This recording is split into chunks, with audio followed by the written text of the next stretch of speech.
Hi friends, welcome to today's video. I have a story that I'm going to read for you today, and then we're going to take a look at some papers and things that we've done in the yesterday. So the story I have for you today is A Cloudy with a Chance of Meatballs. It's a bit of a long story, so bear with me. Cloudy with a Chance of Meatballs.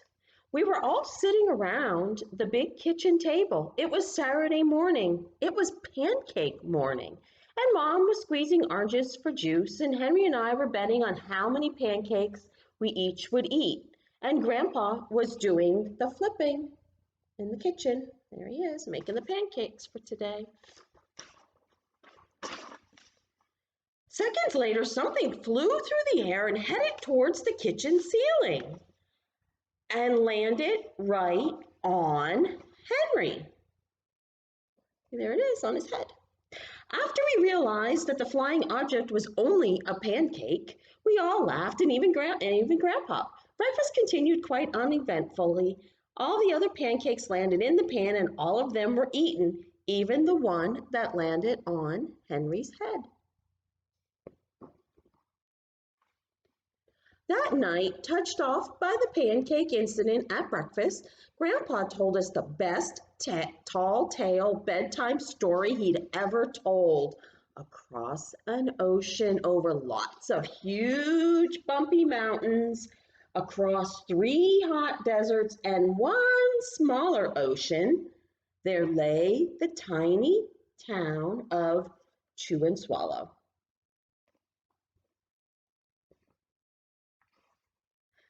In most ways, it was very much like any other town. It had a main street lined with stores, houses with trees and gardens around them, a schoolhouse, about 300 people, and some assorted dogs and cats. But there were no food stores at all in the town of Chew and Swallow. They didn't need any. The sky supplied all the food they could possibly want. And the only thing that was really different about Chew and Swallow was its weather. It came 3 times a day. They had weather 3 times a day. At breakfast, at lunch, and at dinner. And everything that everyone ate came from the sky. No, our stuff doesn't come from the sky. Well, our food doesn't anyway. Whatever the weather served, that was what they ate. But it never rained rain, and it never snowed snow, and it never blew just wind. It rained things like soup and juice. It snowed mashed potatoes and green peas, and sometimes the wind blew in storms of hamburgers. I don't know about that one. The people would watch the weather report on television in the morning, and they would even hear a prediction for the next day's food. When the townspeople went outside, they carried their plates and cups and glasses and forks and spoons and knives and napkins with them. That way, they would always be prepared for any kind of weather. If there were leftovers, and there usually were, the people took them home and put them in the refrigerators in case they got hungry between weather. So here it looks like it's raining pancakes. This one looks like pie. And here, he has an umbrella, and he has it upside down, and it's full of soup. And here it looks like they're chasing maybe some chicken. Okay, that's quite a town. The menu varied.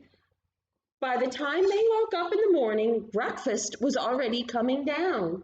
After a brief shower of orange juice, slow clouds of sunny side-up eggs moved in, followed by pieces of toast, butter and jelly sprinkled down for the toast, and most of the time it rained milk afterwards. For lunch each day, for lunch one day, Frankfurters already in their rolls blew in from the northwest at about 5 miles an hour.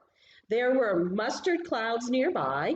Then the wind shifted to the east and brought in baked beans. A drizzle of soda finished off the meal. See, there it all is. See up here? That's the clouds of mustard. And there's the frankfurters, or hot dogs as we call them. That was their lunch that day. Dinner one night consisted of lamb chops. See, there they are on the ground there. They've already come down. Lamb chops becoming heavy at times with occasional ketchup. Periods of peas and baked potatoes were followed by a gradual clearing with a wonderful jello setting in the west. There's the jello. It's supposed to look like the sun setting. The sanitation department of Chew and Swallow had a rather unusual job for a sanitation department. It had to remove the food that fell on the houses and sidewalks and lawns, and the workers cleaned things up after every meal and fed all the cats and dogs. Then they emptied some of it into the surrounding oceans for the fish and turtles and the whales to eat, and the rest of the food was put back into the earth so that the soil would be richer for the people's flower gardens.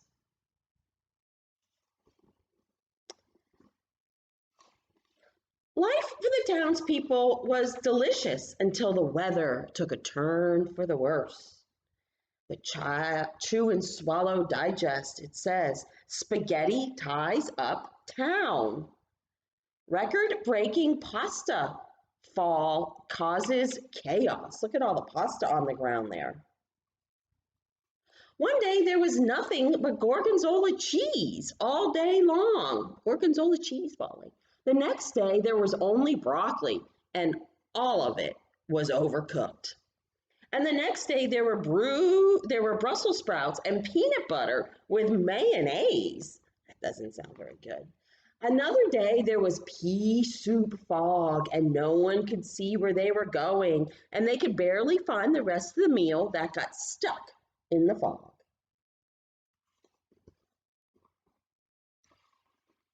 The food was getting larger and larger, and so were the portions. The people were getting frightened, and violent storms blew up frequently. Awful things were happening. One Tuesday, there was a hurricane of bread and rolls all day long and into the night. There were soft rolls and hard rolls, and some had seeds and some without. There was white bread and rye bread and whole wheat toast. Most of it was larger than they had ever seen bread and rolls before, and it was a terrible day. Everyone had to stay indoors. Roofs were damaged, and the sanitation department was beside itself. The mess took the workers 4 days to clean up, and the sea was full of floating rolls. See all the rolls?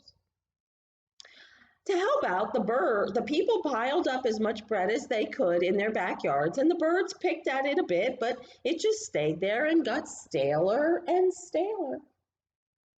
There was a storm of pancakes one morning and a downpour of maple syrup that nearly flooded the town. A huge pancake covered the school, and no one could get it off because of its weight, so they had to close the school. School was closed due to one large pancake. Lunch one day brought 15-inch drifts of cream cheese and jelly sandwiches, and everyone ate themselves sick, and the day ended with a stomachache. See, there they are with their cream cheese and jelly sandwiches. There was an awful salt and pepper wind, accompanied by an even worse tomato tornado, and people were sneezing themselves silly and running to avoid the tomatoes. The town was a mess, and there were seeds and pulp everywhere. Definitely looks like a mess. The sanitation department gave up. The job was too big. Everyone feared for their lives, and they couldn't go outside most of the time. Many houses had been badly damaged by giant meatballs. Stores were boarded up, and there was no more school for the children.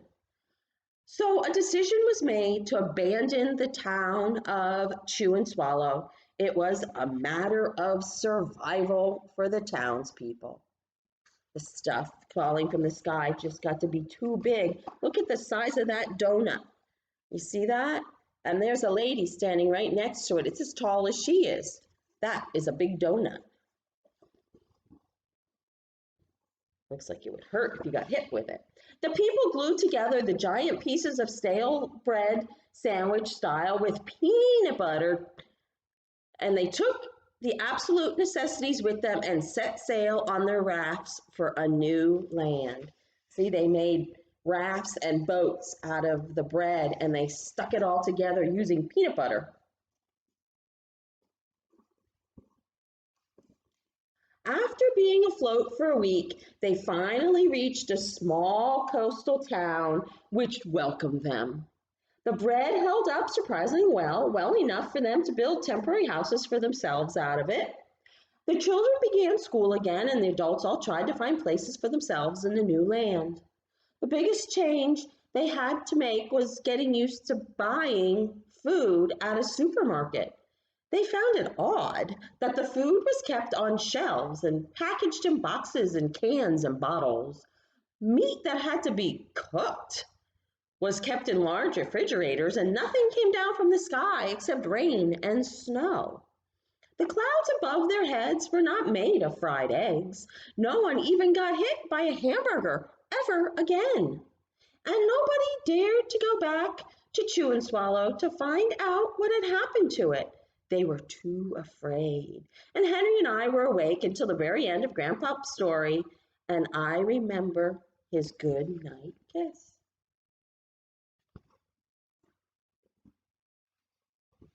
The next morning, we woke up to see snow falling outside our window, and we ran downstairs for breakfast and ate it a little faster than usual so we can go sledding with Grandpa.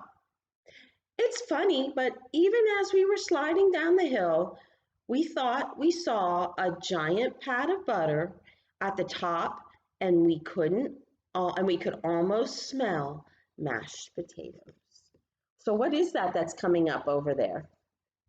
That's the sun coming up, and to them it looked like butter, and the snow, the mountains of snow, all look like big hills of mashed potatoes. The end. So that's our story, Cloudy with a Chance of Meatballs. And I have a couple things that go with that story that you will find in your packets.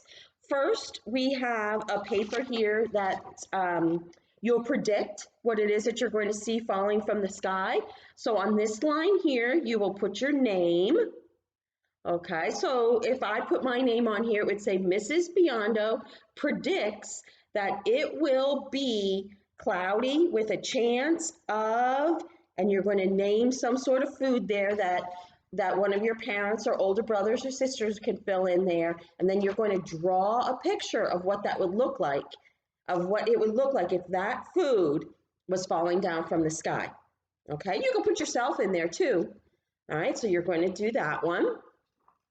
The other thing you have that goes with our story is you have papers that you have one with a really big umbrella on it. What you're going to do is you can color your umbrella, and then you're going to cut that paper out, and I already did mine. You are going to glue it onto the big sheet of paper that came with this packet. So you're going to color your umbrella, cut it out. You can glue it on there anywhere you want. And then in that packet is also a couple sheets of different types of foods. And what you could do is pick any of these foods that you would wish might fall from the sky. All right, you can color them all. You don't have to use them all. Just pick whichever ones you want. If you want to use 2 or 3, that's fine. If you want 5 or 6, 7 or 8, that's fine too. There's lots of them. There's pancakes and bacon and cookies and pasta and a pickle. There's pizza and a hot dog and eggs and cheese and a donut. I put a donut on mine. And there's also a page here that has some healthier foods on it. There's some fruits and veggies on there, okay, and a glass of juice or milk. You can color that however you want. And then what you're going to do is you're going to glue whatever foods you would like to see falling from the sky. You're going to glue them on there with your umbrella, and then down here or in the middle, wherever, you are going to draw a picture of yourself. Now, I just drew this one quick this morning, a picture of me, and I chose to put on my poster I have my big umbrella and I colored it all different colors. You can make yours however you want. Rainbows, all one color, polka dots, stripes, whatever. It's up to you. You do it how you want. I put strawberries, cookies, a donut, and a banana on mine. And you can put on whatever you want. It's up to you. Okay, and then save that, and we will look at those again when we get together. Hopefully on Monday, we'll get to do another video live where we can talk. And the other thing I have, that's all I have for you to go with this story. Okay, the other thing that you're going to do today is you are going to do your words that start with the letter A. All right, and I already did mine. I have, so look at them all, and if it starts with a letter A, you are going to color it. Color the pictures that start with the letter A. All right, and if you like, you can color his face or give him legs and arms and put a sun up here. However you want to decorate your page, that's completely up to you. It's all fine. It's your paper. And then that will be the end of the letter A papers. We should have done them all then at that point. Now, last time we talked, yesterday, you left and you were to complete this page where you color in all of the blocks that have either an uppercase or a lowercase letter A. You color them green, so that should be done as well if you haven't already done it. Okay, but this one is the words that start with the letter A is the page for today. Okay. Also, I hope you remembered to do your weather for today. Today is Friday, April 3rd. Now, I did this morning, and when I did it, it was still really cloudy. So I did put just one big cloud on my April 3rd. Okay, it did get a little sunny there for a little bit, but it looks like it's still pretty cloudy right now. So that's whatever the weather is at the time that you look out of the window, go ahead and color that in or draw that in. Make sure you do Saturday and Sunday, the 4th and the 5th. And then on Monday, we'll take a look at the 6th, okay? So you have all of those things to do for today. Yesterday, for our story about Little Cloud, I hope everybody finished their sequencing page for all of the items that Little Cloud became, starting up here with 1st, 2nd, 3rd, 4th, 5th, 6th, 7th, and 8th. All of the different objects that he became up in the sky. And also, you had the, when I look at the clouds, I see, and yesterday when I went out for my walk, I looked at the clouds and I happened to have seen a cloud that looked like a horse to me. So I wrote a horse, and then I wrote it a couple more times just for good practice, and I drew a picture of a horse here. I decided to make him a rainbow colors. You can draw whatever picture you see when you look at the clouds. All right, so those are two things that we should have done yesterday having to do with our story for Little Cloud. Now, if you have any questions, problems, concerns, certainly let me know. Otherwise, I will see everybody back here on Monday, and I will send a note letting everybody know what time we will be on. I will see you then. You have a great weekend, and I'll talk to you later.